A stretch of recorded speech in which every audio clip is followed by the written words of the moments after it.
नमस्कार दोस्तों, मैं अनमोल आप सभी का स्वागत करता हूं हमारे चैनल एएम टाइम्स पर। आज के दिन की सबसे पहली खबर जो है वो उत्तर प्रदेश के पूर्व मुख्यमंत्री और सपा प्रमुख अखिलेश यादव की तरफ से आ रही है। भाजपा के रालोद यानी आरएलडी से नजदीकी बढ़ने और गठबंधन की अटकलों के बीच समाजवादियों में बेचैनी है।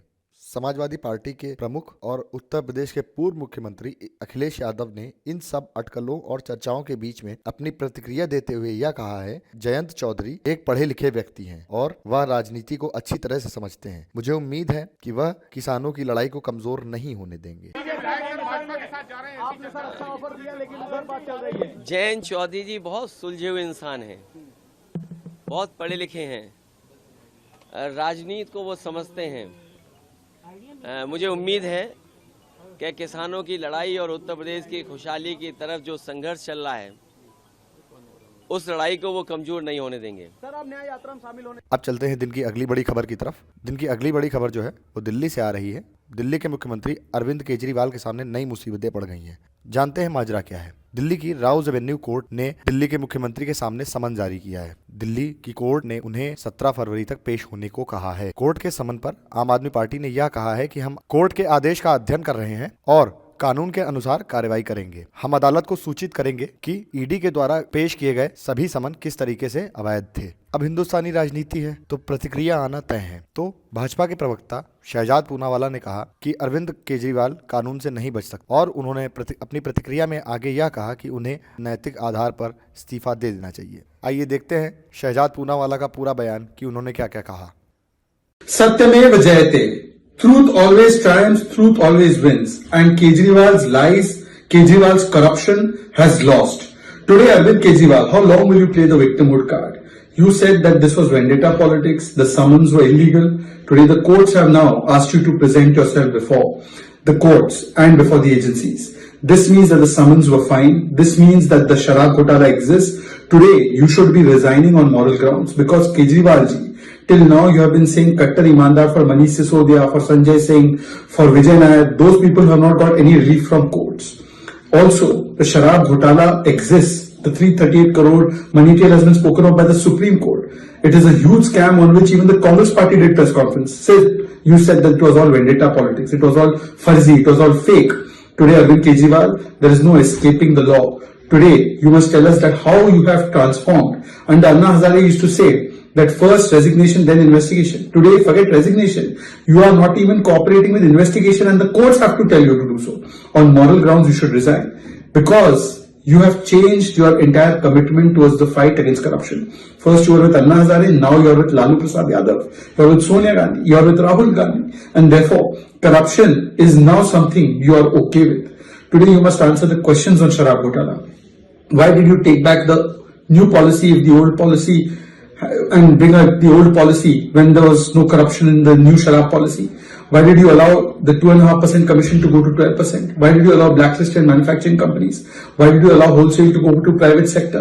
Why did you allow in the peak of COVID for thousands of crores of rupees to be earned by the Sharab Ghotalebaz? You are the mastermind. You are the Betaj Badshah of corruption and Bhrashtachar, and now you have also become a Bhagoda.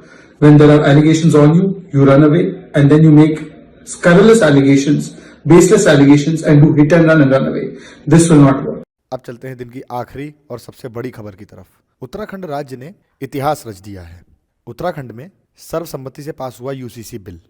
बताते हैं आपको पूरी news. मंगलवार को विधानसभा में प्रस्तुत समान नागरिक संहिता विधेयक को 2 दिन तक चली चर्चा के बाद पारित कर दिया गया। अब राजभवन फिर राष्ट्रपति की स्वीकृति के बाद उत्तराखंड में यूसीसी लागू हो जाएगा। यूसीसी यानी यूनिफॉर्म सिविल कोड। चर्चा के दौरान सीएम पुष्कर सिंह धामी ने कहा कि उत्तराखंड इतिहास रचने जा रहा है। देश के अन्य राज्य भी इस दिशा में आगे बढ़ेंगे। 2024 में होने वाले लोकसभा चुनाव के ठीक पहले धामी सरकार ने यूसीसी लागू करके इतिहास रच दिया। बुधवार को विधानसभा में यूसीसी पास हो गया। मंगलवार को पुष्कर सिंह धामी ने सदन में विधेयक पेश किया था। यह बिल पास होने के बाद उत्तराखंड देश का पहला ऐसा राज्य बना जहां यूसीसी लागू होगी, यानी हर नागरिक के लिए समान कानून होगा। देवभूमि उत्तराखंड की जनता इस सौभाग्य की भागी बनी है कि एक जो पाप, जो दुराचार, अनाचार, अन्याय, कहीं न कहीं त्रुटियां जो समाज के अंदर थी, तमाम प्रकार की विषमताएं थी, अलग अलग प्रकार की जो